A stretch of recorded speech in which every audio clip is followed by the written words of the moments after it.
আসসালামু আলাইকুম প্রিয় শিক্ষার্থীরা, সবাই কেমন আছো? তোমাদের অনেক রিকোয়েস্ট এবং তোমাদের অনুরোধেই তোমাদের একাদশ শ্রেণীর উচ্চতর গণিত প্রথম পত্রের ম্যাট্রিক্স এবং ডিটারমিনার যে অধ্যায় আছে, ম্যাট্রিক্স এবং নির্ণায়ক, এই অধ্যায়ের উপরে তোমাদের খুব বেসিক আলোচনা করব। তোমরা খুব মনোযোগ দিয়ে আলোচনাগুলো দেখবা। আশা করি এরপরে ম্যাট্রিক্স নিয়ে তোমাদের কোনো সমস্যা থাকবে না। ওকে, এবং আমি চেষ্টা করব তোমাদের অধ্যায়গুলোর বেসিক আলোচনা করে এবং ম্যাথগুলো সমাধান করে দেওয়ার জন্য। ওকে, যদিও অনেক ব্যস্ততার ভিতরে থাকি, তারপরও চেষ্টা করব ভিডিওগুলো কন্টিনিউ করার জন্য। সবাই পাশে থাকবা, দি লার্নিং হাব উইথ জব্বার এই ইউটিউব চ্যানেলের সাথে থাকবা। ওকে, তো চলো ম্যাট্রিক্স কি এইটার সম্পর্কে আমরা ক্লিয়ার কিছু ধারণা পাই। ওকে, ধারণা নেই। দেখো, ম্যাট্রিক্স হলো আমাদের বিজ্ঞান এবং গণিতের কিছু বিষয়গুলো, প্রতীকগুলো বা সংখ্যাগুলো নিয়ে যখন আমরা আয়তকারে সারি বা কলামের মাধ্যমে সাজালে যে আয়তকার একটা বিন্যাস পাই, এই বিন্যাসটাই হলো ম্যাট্রিক্স। জাস্ট বিজ্ঞান এবং গণিতের বিষয়গুলোকে তুমি যখন আয়ত আকারে সারি আর কলামের মাধ্যমে সাজাবা, তখন এই আয়তকার সাজানোর যে বিন্যাস, এই বিন্যাসটাকে বলা হয় ম্যাট্রিক্স। ওকে, দেখো তোমাদের বইয়েও সংজ্ঞা আছে, বিশেষ করে অক্ষরপত্র যে প্রকাশনের বইটা আছে সেখানেও আছে যে বিজ্ঞান এবং গণিতের বিভিন্ন তথ্য আয়ত আকারে সারি ও কলাম বরাবর সাজালে যে আয়তকার বিন্যাস পাওয়া যায়, এই বিন্যাস পাওয়া যায়, এইটাই হলো ম্যাট্রিক্স। এবং ম্যাট্রিক্স যখন আমরা লিখি, এইটাকে প্রকাশ করার জন্য একটা ম্যাট্রিক্সকে আমরা ক্যাপিটাল লেটার দিয়ে প্রকাশ করি, এবং ম্যাট্রিক্সের ভিতরে যে উপাদানগুলো থাকে যেগুলোকে আমরা ভুক্তি বলি, এই ভুক্তিগুলোকে আমরা স্মল লেটার ইউজ করি। ওকে, এবং এইগুলোর যে সাইন ইউজ করি সেটা হলো ফার্স্ট ব্র্যাকেট। যে উপাদানগুলো লেখার পরে যেগুলোকে ঢাকা হয়, এইগুলো ইউজের ক্ষেত্রে আমরা ফার্স্ট ব্র্যাকেট ইউজ করি এবং থার্ড ব্র্যাকেট, এবং দুইটা সমান্তরাল চিহ্নের মতো দিয়ে দুই পাশে দুইটা সমান্তরাল চিহ্ন ইউজ করি। এবং তোমরা এটাও জেনে রাখো যে ম্যাট্রিক্সের নির্দিষ্ট কোনো মান নাই। এখন তোমার মনে হতে পারে যে স্যার কেন ম্যাট্রিক্সের নির্দিষ্ট মান নাই? ম্যাট্রিক্স যেহেতু আমরা উপাদানগুলো শুধুমাত্র বিন্যাস করি, সুতরাং ম্যাট্রিক্সের নির্দিষ্ট কোনো মান থাকে না।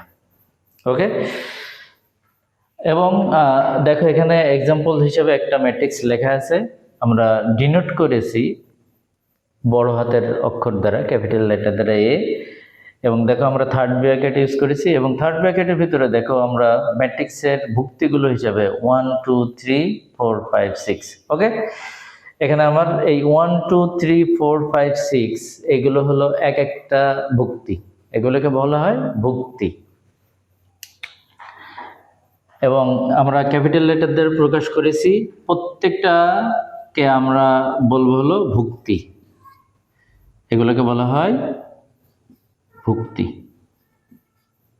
ওকে, এখন দেখো সারি এবং কলাম এইগুলো সম্পর্কে তোমাদের একটু ইন ডিটেলস ধারণা দিই। সারি হলো আনুভূমিক বরাবর, অর্থাৎ ভূমির বরাবর ভূমির সমান্তরালের যে রেখা থাকে সেগুলো হলো আনুভূমিক, আর আনুভূমিক বরাবর যেটা থাকে এটাকে আমরা সারি বলি। তোমরা অনেককে এটাকে মনে করতে পারো, যখন আমরা সমান্তরালে এক্স অক্ষ লিখি যেটা ভূমির সমান্তরালে, এইটাই হলো সারি।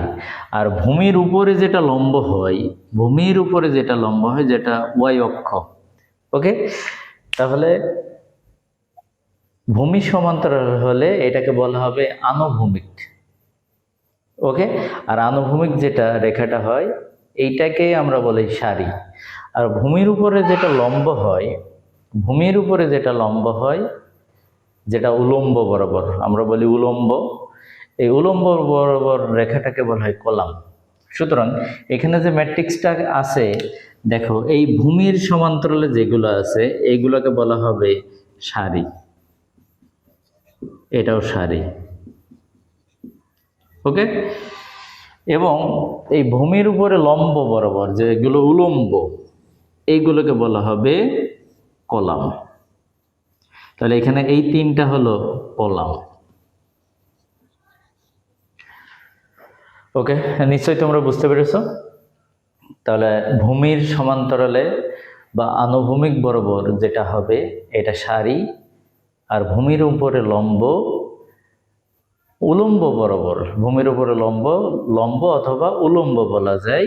এই উলম্ব বরাবর হলে তাদেরকে আমরা কলাম বলি।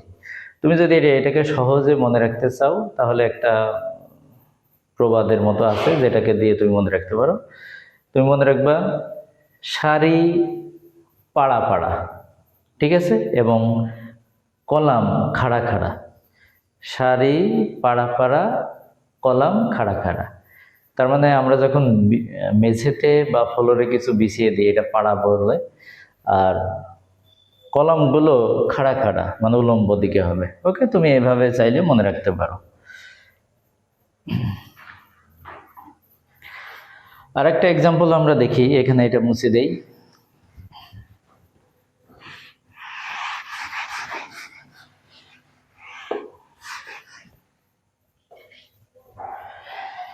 যদি একটা ম্যাট্রিক্স এ হয়, এই ম্যাট্রিক্সের উপাদানগুলোকে আমরা থার্ড ব্র্যাকেট ইউজ করি। মনে করো A B C D E F. Okay, তাহলে দেখো আমরা থার্ড ব্র্যাকেট ইউজ করেছি এবং এই ম্যাট্রিক্সের উপাদান A B C D E F, এইগুলোকে বলা হয় ভুক্তি, ম্যাট্রিক্সের এক একটা ভুক্তি। এবং এইটাকে বলা হবে এই যে ভূমির সমান্তরালে, এগুলো হলো সারি এবং এইগুলোকে বলা হবে কলাম। তার মানে এখানে সারি আছে হলো 2টি এবং কলাম আছে হলো 3টি। সারি আছে 2টি, কলাম আছে 3টি। তাহলে এইটাকে আমরা এখানে অ্যাকচুয়ালি লিখেছি 2x3, লিখেছি 2x3, কিন্তু এটা যখন তোমরা পড়বা এটা অ্যাকচুয়ালি পড়া হয় এইভাবে যে 2/3, 2/3 বা 2/3 ম্যাট্রিক্স। 2/3 ম্যাট্রিক্স বলতে এটা বোঝাচ্ছে যে এটা এমন একটা ম্যাট্রিক্স যার সারি থাকবে 2টা আর কলাম থাকবে 3টা। এটা 2/3 ম্যাট্রিক্স। তো বিভিন্ন ম্যাট্রিক্সের ক্রম হতে পারে, এগুলোকে বলা হয় ম্যাট্রিক্সের ক্রম অথবা অর্ডার বা মাত্রা বলা হয়। যেমন আমি যদি একটা ম্যাট্রিক্স লিখি যে ম্যাট্রিক্সের উপাদান 1 এ বি সি ডি, দেখো এই ম্যাট্রিক্সের সারি আছে 2টা, কলাম আছে 2টা, তাহলে এটাকে লেখা হয় 2/2। তার মানে এই ম্যাট্রিক্সের সারি আছে 2টা, কলাম আছে 2টা। প্রথমটা আমরা সারি লিখি আর পরেরটা হলো কলাম। প্রথমটা সারি, পরেরটা কলাম। আশা করছি এত সময় যতটুকু আলোচনা করলাম সবাই বুঝতে পেরেছো। ওকে,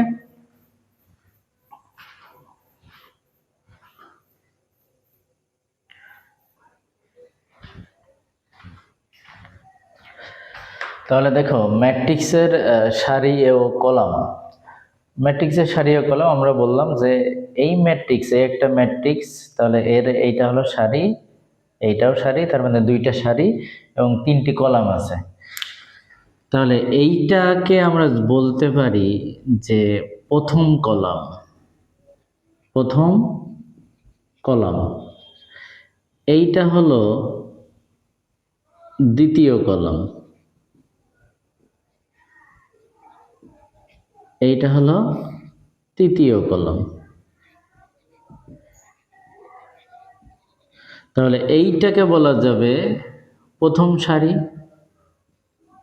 প্রথম সারি, আর এইটা হবে এই বরাবর হবে, এইটা হবে দ্বিতীয় সারি। ওকে, এখন তোমরা যদি আলাদাভাবে আইডেন্টিফাই করতে চাও যে এই ম্যাট্রিক্সের এই ভুক্তির অবস্থান কোথায়, তাহলে এইটা হলো প্রথম সারির প্রথম কলাম, প্রথম সারির প্রথম কলামে অবস্থিত। ওকে, তাহলে এইটাকে আমরা আরো স্পেসিফিকলি বলতে পারি A11। যখন A11 লেখা হয় তার মানে এটা দ্বারা বোঝানো হচ্ছে এইটা আছে প্রথম সারির প্রথম কলামে। ওকে, তুমি যদি বের করতে চাও যে স্যার এইটা কোথায় আছে, তাহলে এইটা আছে হলো দ্বিতীয় সারির সারি হলো দ্বিতীয় সারির তৃতীয় কলামে। তার মানে এফটাকে স্পেসিফিক ভাবে যদি আমি লিখি তাহলে F23 লেখা যায়, F23, কারণ এফ এর অবস্থান এই 2 দ্বারা বোঝাচ্ছে এ হলো দ্বিতীয় সারিতে, আর 3 দ্বারা বোঝায় এ 3 নম্বর কলামের আছে। 2 নম্বর সারির 3 নম্বর পজিশনে আছে, 2 নম্বর সারির 3 নম্বর পজিশনে আছে, 1 2 3। ওকে, তাহলে একটা ম্যাট্রিক্সের প্রত্যেকটা ভুক্তিকে আলাদাভাবে আবার আইডেন্টিফাই করা যায় ওর অবস্থান কোথায়। ওকে, আশা করি তোমরা বুঝতে পেরেছো। এখন দেখো ম্যাট্রিক্সগুলোকে আমরা সাধারণ কি রূপে প্রকাশ করি। ইন জেনারেল ফর্ম অফ ম্যাট্রিক্সের সাধারণ আকার বা সাধারণ কোন আকৃতিতে আমরা লিখি। দেখো একটা ম্যাট্রিক্সকে আমি বড় হাতের ক্যাপিটাল লেটার দ্বারা প্রকাশ করেছি এবং এর ভুক্তিগুলোকে ডিনোট করেছি AIJ। তো এ হলো ভুক্তি, আই আর জে হলো সারি এবং কলামের সংখ্যা। আই দ্বারা এখানে বোঝানো হয় সারি এবং জে দ্বারা বোঝানো হয় কলাম। ওকে, তাহলে এ সমান সমান ছোট হাতের AIJ থার্ড ব্র্যাকেট। তো এটা একটা ম্যাট্রিক্স লিখেছি। দেখো এখান থেকে যখন আমি আই এর মান 1 নিব এবং জে এর মান 1, এটা দ্বারা বোঝায় এখানে যদি আই এর মান 1 এবং জে এর মান 1 বসাও তার মানে A11 পাওয়া যাবে, A11। তাহলে এটা হলো সারি, এটা হলো কলাম। A11 বলতে বোঝায় এই ভুক্তিটা ওই ম্যাট্রিক্সের প্রথম সারির প্রথম কলামে অবস্থান করতেছে, প্রথম সারির প্রথম উপাদান এবং প্রথম কলামের প্রথম উপাদান। দেখো এখানে একটা ম্যাট্রিক্স লেখা আছে A সমান সমান A11। তাহলে A11 বলতে বোঝাচ্ছে এটা প্রথম সারির প্রথম উপাদান এবং প্রথম কলামের প্রথম উপাদান। ওকে, এখন তুমি আই এর মান 1 নাও, জে এর মান 2 নাও, তাহলে আমি এটাকে লিখতে পারি A12। তো A12 দ্বারা বোঝায় এই ভুক্তিটা প্রথম সারির, 1 বলতে প্রথম সারির কিন্তু 2 নম্বর কলামে অবস্থান করতেছে এবং 2 নম্বর কলামের অবস্থান করতেছে। দেখো তাহলে A12 আছে প্রথম সারির 2 নম্বর কলামে। ওকে, এখন তুমি আয়ের মান এইভাবে যখন চেঞ্জ করবা, আয়ের মান যদি 1 দাও, জের মান যদি 3 দাও, তাহলে এটা পাওয়া যাবে। আয়ের মান যদি 1 হয় এবং জের মান যদি 3 হয় তাহলে এটা পাওয়া যাবে A13, যেটা 1 দ্বারা বোঝাচ্ছে 1 নম্বর সারির 3 নম্বর কলামে আছে। এইভাবে তুমি যদি এখানে আয়ের মান 2 এবং জের মান 1 দাও তাহলে এখানে পাওয়া যাবে A21।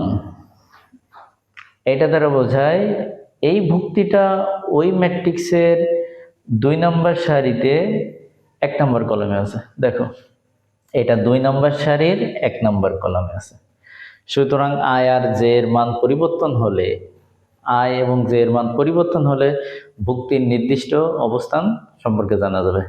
আশা করছি তোমরা বুঝতে পারছো। এইটা হলো ইন জেনারেল ফর্ম অফ ম্যাট্রিক্সের সাধারণ আকৃতি কেমন হয়, কোথায় কার অবস্থান, এটা দ্বারা আইডেন্টিফাই করা যায়। ওকে,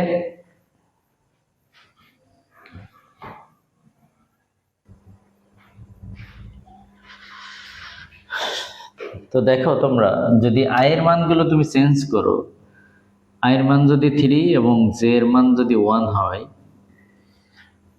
তাহলে এইটা এখানে বসাও, A ইন্টু এখানে লেখা যায় তাহলে মডুল থার্ড ব্র্যাকেটের ভিতরে A31, A31 দ্বারা বোঝাচ্ছে, দেখো এই যে A31 দ্বারা বোঝায় যে এই এ ম্যাট্রিক্সের 3 নম্বর সারির 1 নম্বর কলামের অবস্থান।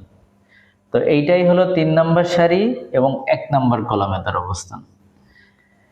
এবং তুমি যদি এটার মান চেঞ্জ করো, i এর মান 3 এবং j এর মান 3, তাহলে এটা লেখা যায় A33। তো দেখো এই যে ম্যাট্রিক্সে আসছে A33, এটা দ্বারা বোঝায় যে একটা ম্যাট্রিক্সের 3 নম্বর সারিতে এবং 3 নম্বর কলামে অবস্থান করতেছে। ওকে, তাহলে আই এবং জে এর মান চেঞ্জ হলে একটা ম্যাট্রিক্সের বিভিন্ন ভুক্তিগুলো তুমি নির্ণয় করতে পারবা। এবং আশা করি এইটা তুমি বুঝতে পেরেছো। তো কোনো সমস্যা বা কোনো প্রবলেম ফেস করলে তোমরা অবশ্যই কমেন্ট করে জানাবা। ওকে,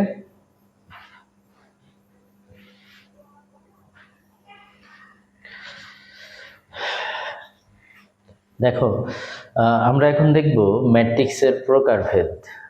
তো ম্যাট্রিক্স সাধারণত 16 প্রকার আছে। তো 16 প্রকারের ভিতরে আমরা আজকের এই ভিডিওতে দেখব 4টা প্রকারভেদ। বাকিগুলো আমরা এই অধ্যায়ের যে বাকি যে পর্বগুলো আসবে, ভিডিওর যে পর্বগুলো আসবে, সেখানে আমরা পরবর্তী ভিডিওতে দেখব ইনশাল্লাহ। তো প্রথম ম্যাট্রিক্স হলো সারি ম্যাট্রিক্স। তো সারি ম্যাট্রিক্স কি? যদি কোনো ম্যাট্রিক্সের একটাই সারি থাকে তাহলে ওই ম্যাট্রিক্সকে আমরা বলবো সারি ম্যাট্রিক্স। ওকে, তো দেখো আমি যদি একটা ম্যাট্রিক্স লিখি 1 2 3, দেখো এই ম্যাট্রিক্সকে সারি ম্যাট্রিক্স বলবো কারণ এর সারি আছে একটাই সারি। তাহলে যে ম্যাট্রিক্সের একটা সারি থাকে তাকে সারি ম্যাট্রিক্স বলে, এটা তার এক্সাম্পল।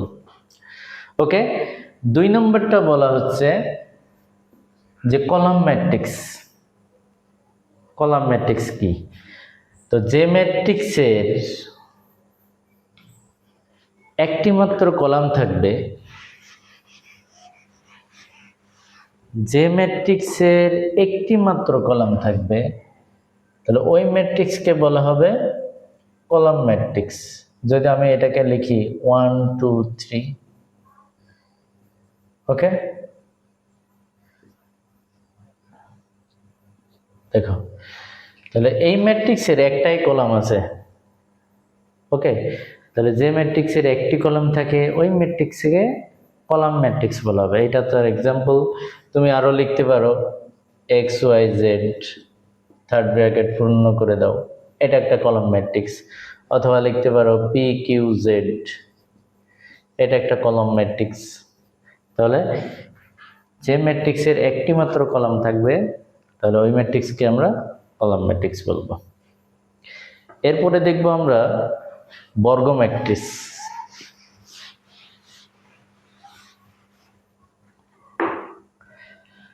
তো বর্গ ম্যাট্রিক্স যখন আমরা পড়ব তাহলে আমরা আগে থেকেই জানি, বর্গ সম্পর্কে আমরা আগে থেকেই জানি। আমরা জানি যে বর্গ হতে হলে অবশ্যই তার বাহুর দৈর্ঘ্যগুলো সমান হয়। ঠিক আছে, যে চতুর্ভুজের দৈর্ঘ্য আর প্রস্থ সমান হয় আর কি। ঠিক আছে, প্রত্যেকটা বাহুর দৈর্ঘ্য সমান হবে। সে কলামের ম্যাট্রিক্সের ক্ষেত্রে কি হবে? যদি একটা ম্যাট্রিক্সের সারি এবং কলামের সংখ্যা সমান হয়, যদি একটি ম্যাট্রিক্সের সারি এবং কলামের সংখ্যা সমান হয় তাহলে ওই ম্যাট্রিক্সকে আমরা বর্গ ম্যাট্রিক্স বলতে পারবো। তাহলে এক্সাম্পল হিসেবে দেখো আমি একটি ম্যাট্রিক্স লিখি 1 2 3 4 5 6 7 8 9। দেখো এই ম্যাট্রিক্সের সারি 3টা, কলাম 3টা। তাহলে যে ম্যাট্রিক্সের সারি এবং কলামের সংখ্যা সমান তাহলে ওই ম্যাট্রিক্সকে কি বলা হবে? বর্গ ম্যাট্রিক্স বলা হবে। ওকে, তাহলে আমরা এটাকে আরেকটু এভাবে বলতে পারি যে এ একটা যদি ম্যাট্রিক্স হয়, এই ম্যাট্রিক্সে এ আই জে, এই ম্যাট্রিক্সের ক্রম যদি m × n হয়, m/n, তাহলে এই ম্যাট্রিক্সকে তখনই বর্গ ম্যাট্রিক্স বলা যাবে যদি এম আর এন এর মান সমান হয়, অর্থাৎ সারি আর কলামের মান যদি সমান হয় তখন এটাকে আমরা এই এ কে বলা হবে এন ক্রমের বর্গ ম্যাট্রিক্স।